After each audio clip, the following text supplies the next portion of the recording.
बंगाल की बात करते हैं, जहां बाबरी मस्जिद को लेकर तनातनी देखी जा रही है। मुर्शिदाबाद में आज बाबरी का निर्माण शुरू होने वाला है। कयामत तक ये सपना पूरा नहीं होगा, मुख्यमंत्री योगी आदित्यनाथ ने भी हुंकार भरी है। पश्चिम बंगाल में बाबरी मस्जिद के मुद्दे को लेकर एक बार फिर सियासी माहौल गर्मा चुका है। मुर्शिदाबाद में कुछ संगठनों की ओर से बाबरी निर्माण को लेकर कार्यक्रम की घोषणा के बाद राजनीतिक बयानबाजी भी तेज हो गई है। प्रशासन ने जहां संवेदनशील इलाके में सुरक्षा व्यवस्था कड़ी कर दी है और अतिरिक्त पुलिस बल को भी तैनात किया है ताकि किसी तरह की कोई अप्रिय घटना ना हो। इधर उत्तर प्रदेश के मुख्यमंत्री योगी आदित्यनाथ ने इस मुद्दे पर कड़ी प्रतिक्रिया दी है और कहा कि कयामत तक ये सपना पूरा नहीं होगा।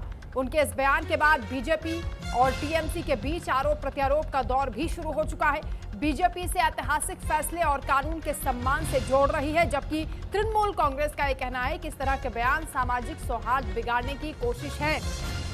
कुल मिलाकर बंगाल में बाबरी निर्माण की तैयारियां शुरू हो चुकी हैं और इधर उत्तर प्रदेश में इसके खिलाफ बिगुल बजाते हुए कई हिंदू संगठन भी नजर आ रहे हैं और मुख्यमंत्री योगी आदित्यनाथ ने भी ललकारा है।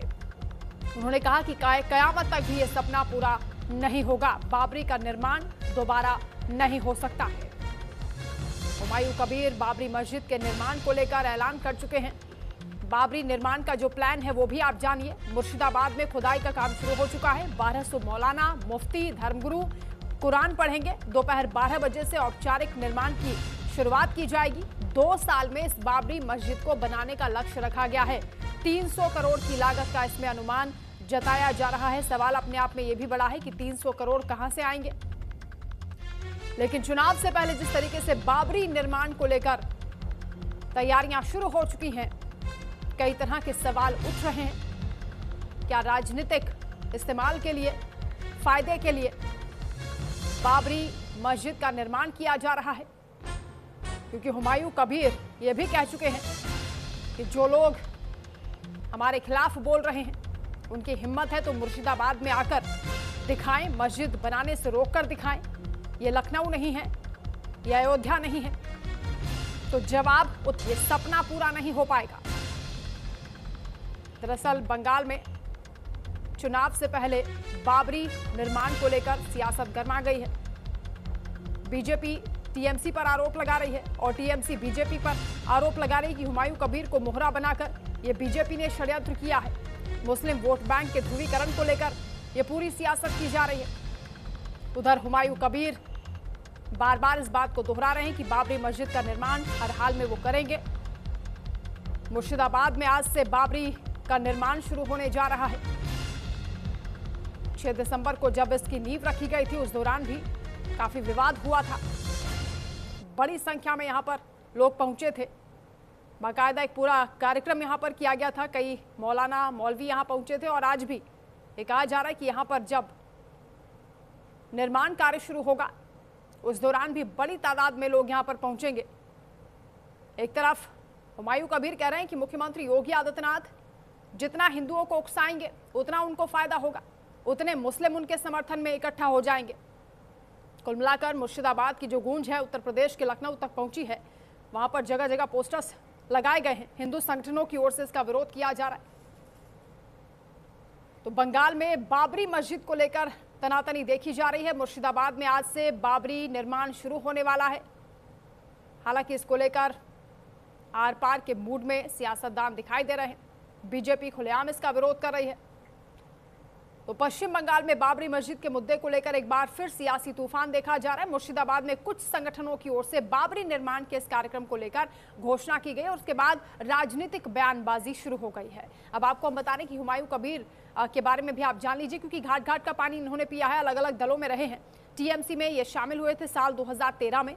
उससे पहले कार्यकाल के दौरान ये कैबिनेट मंत्री रहे। बड़ी जिम्मेदारी इन्होंने संभाली। टीएमसी में भरोसेमंद भी माने जाते रहे। पार्टी विरोधी गतिविधियों के आरोप में इसके बाद टीएमसी ने 6 साल के लिए इन्हें पार्टी से बाहर कर दिया था।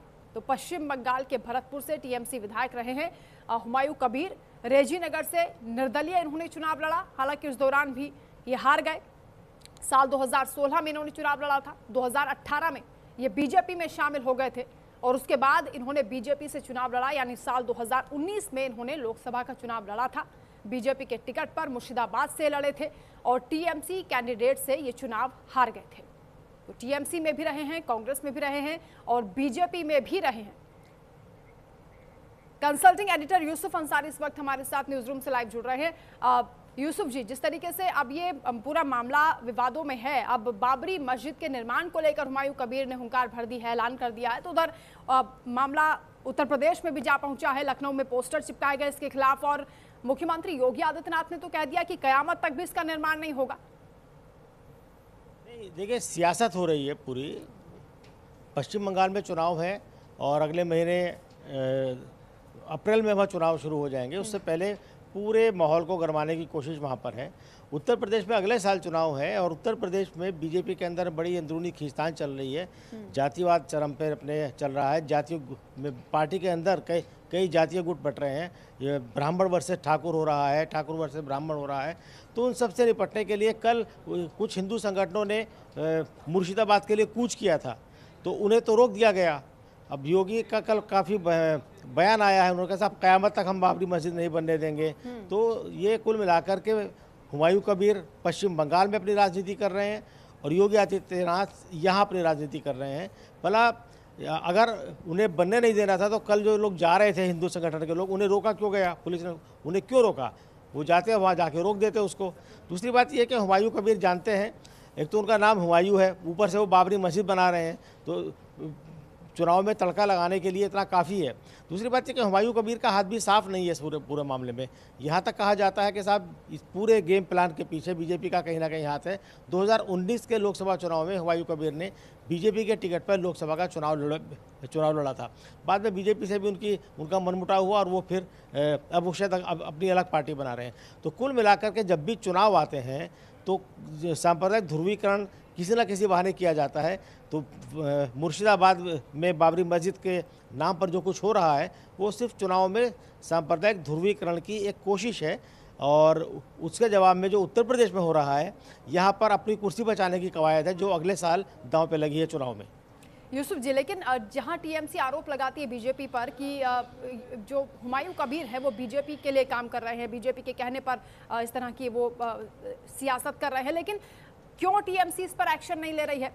टीएमसी अगर ये जानती है कि मुस्लिम वोट बैंक में सेंध लगाई जा रही है, टीएमसी को नुकसान पहुंचाने के लिए सब हो रहा है, तो क्यों कार्रवाई नहीं की जा रही है? क्यों परमिशन दी जा रही है मस्जिद निर्माण को लेकर?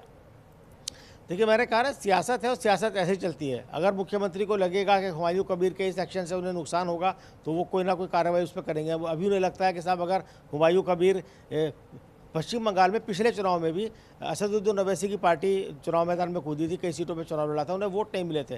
तो ममता बनर्जी को ये भरोसा है कि साहब हुमायूं कबीर की वजह से या असदुद्दीन ओवैसी की वजह से उनके मुस्लिम वोट में कोई फ़र्क पड़ने वाला नहीं है, इंटैक्ट रहेगा। ज़्यादा से ज़्यादा क्या हो सकता है कि मुर्शिदाबाद जहाँ पर हुमायूं कबीर हैं और जहाँ वो बाबरी मस्जिद बनाने की बात कर रहे हैं, वहाँ हो सकता है एक आध सीट पर कुछ नुकसान ममता बनर्जी को हो जाए। तो मुझे लगेगा कि हुमायूं कबीर की वजह से उन्हें नुकसान हो सकता है तो उनके खिलाफ कोई एक्शन ले सकती हैं। ये भी हो सकता है कि मैं हुमायूं कबीर के खिलाफ सख्त एक्शन लेने से वो इसलिए बच रही हूँ कि कहीं उनका मुस्लिम वोटर उनसे छिटक ना जाए। तो राजनीति में राजनीतिक नफ़ा नुकसान देख कर ही फैसले किए जाते हैं। तो मुझे लगता है कि ममता बनर्जी राजनीति की धुरंधर है, खिलाड़ी हैं और देखिए 3 बार लगातार वो वहाँ जीती हैं। तो उसके पीछे उनकी जो रणनीति चुनावी प्रबंधन का जो कौशल है वो उसकी दाद देनी पड़ेगी। और इस बार भी जो खबरें भी आ रही हैं उनका पलड़ा काफ़ी भारी दिखता है और शायद यही वजह है कि बीजेपी वहाँ सांप्रदायिक ध्रुवीकरण करा के चुनाव जीतना चाहती है और इस सांप्रदायिक ध्रुवीकरण को ममता बनर्जी आगे नहीं बढ़ने देना चाहती, वो इसे यहीं पर रोकना चाहती है।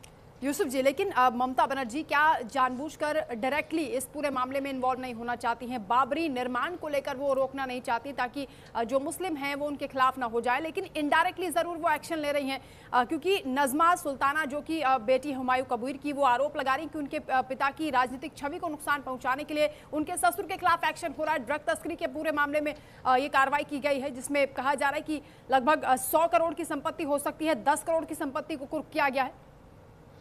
देखिए, सियासत में तो वंदना इसी तरह की बातें चलती हैं। अभी हमने देखा कि पप्पू यादव ने बिहार में नीट छात्रा के लिए इंसाफ की आवाज़ उठाई तो उन्हें पुराने 31 साल पुराने मामले में जेल में डाल दिया गया, हालांकि उन्हें जमानत मिल गई है। इसी तरह ममता बनर्जी भी कर रही है। राजनीति में जो सीधा वार बहुत कम होता है और वो देखना पड़ता है कि सीधे वार करने से फ़ायदा होगा या पर्दे के पीछे कुछ काम करने से होगा। दूसरी बात है, सियासत में जो लोग होते हैं, राजनीति में जो लोग होते हैं, उनका कोई एक काम नहीं होता है। सियासत उनकी अलग होती है, कारोबार अलग होता है। तो अगर उनको, ममता बनर्जी को लगता है, जो बात अभी आपने कही कि उनके पुराने मामले खोले जा रहे हैं, उनकी पत्नी, उनकी जो बहू का आरोप है, तो सियासत में ऐसे ही होता है। अपने पॉलिटिकल अपोनेंट को कंट्रोल में करने के लिए उनके पुराने मामले खोले जाते हैं या किसी और से कोई आरोप लगवा के उनके खिलाफ कार्रवाई की जाती है। सीधे सीधे टकराव से ममता बनर्जी बच रही है। जैसे मैंने पहले भी कहा था कि अभी मुर्शिदाबाद में जो बाबरी मस्जिद बन रही है उसके तो समर्थन में बहुत सारे मुसलमान भी नहीं है, ज़्यादातर मुसलमान उसके फेवर में नहीं है। किसी भी बड़े मुस्लिम संगठन ने इसका समर्थन नहीं किया है, उल्टे यही कहा है कि साहब हुमायूं कबीर जो है वो बाबरी मस्जिद के नाम पे सांप्रदायिक ध्रुवीकरण करके बीजेपी को फायदा पहुंचाना चाहते हैं। तो ऐसे में लगता है कि अगर ममता बनर्जी उनके खिलाफ डायरेक्ट कोई एक्शन लेंगी या इस मुद्दे पर कोई उनके खिलाफ कार्रवाई करेंगी तो उनसे उनका खुद का मुस्लिम वोटर छिटक सकता है और उससे उन्हें पॉलिटिकल नुकसान हो सकता है। बिल्कुल, इस लॉ एंड ऑर्डर नुकसान की से स्थिति बचने भी बिगड़ के लिए सकती है अगर बाबरी विध्वंस जैसी तस्वीरें जो अयोध्या में हुआ था अगर वो पश्चिम बंगाल में होता है, जैसा कि हिंदू संगठनों की ओर से। हाँ, चुनाव में ये बहुत बड़ा मुद्दा तो मुझे नहीं लगता कि बनेगा, लेकिन हाँ एक मुद्दा तो रहेगा, लेकिन ये मुर्शिदाबाद के आसपास के इलाकों में रहेगा क्योंकि चुनाव पूरे पश्चिम बंगाल में होना है और बाबरी मस्जिद के नाम पे कहीं कोई सियासत होगी बड़ी, मुझे ऐसा नहीं लगता है कि इससे मुसलमान प्रभावित होंगे या हिंदू वोटर प्रभावित होंगे। ये अयोध्या का मुद्दा था, वो ख़त्म हो चुका है, वहाँ पर जो होना था वो हो चुका है। अब उसे लेकर के आप लखनऊ से लेकर के पश्चिम बंगाल तक आप कुछ भी करते रहिए, चुनाव पे इसका बहुत ज़्यादा असर पड़ता हुआ मुझे नहीं लगता है।